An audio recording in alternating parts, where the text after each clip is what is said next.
સુરતમાં વધતી ગુનાખોરીની ઘટનાઓને પગલે સુરત પોલીસ એક્શન મોડમાં આવી છે। ગુનાખોરી અટકાવવા સુરત પોલીસ દ્વારા વિવિધ વિસ્તારોમાં કોમ્બિંગ તેમજ વાહન ચેકિંગ હાથ ધરવામાં આવ્યું હતું। ગુનાહિત ઇતિહાસ ધરાવતા શખ્સોના ઘર પર પોલીસ દ્વારા સરપ્રાઇઝ ચેકિંગ હાથ ધરવામાં આવ્યું હતું અને 50થી વધુ હિસ્ટ્રી સીટરની પૂછપરછ કરવામાં આવી હતી। તો આ સાથે જ 4 જેટલા ડ્રોનની મદદથી પણ વિસ્તારમાં શંકાસ્પદ જગ્યાઓ ચેક કરવામાં આવી હતી।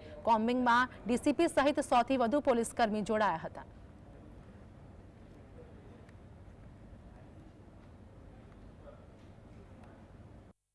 પોલીસ ઓફિસર્સ અને માણસોની એક આખી ટીમ બનાવી છે અને લગભગ 100 થી વધુ અધિકારી અને કર્મચારીઓએ આ ભેસ્તાન આવાસ છે કે જેમાં 1600 થી વધારે મકાનો આવેલા છે, એમાં અમે કોમ્બિંગ હાથ ધરેલ છે।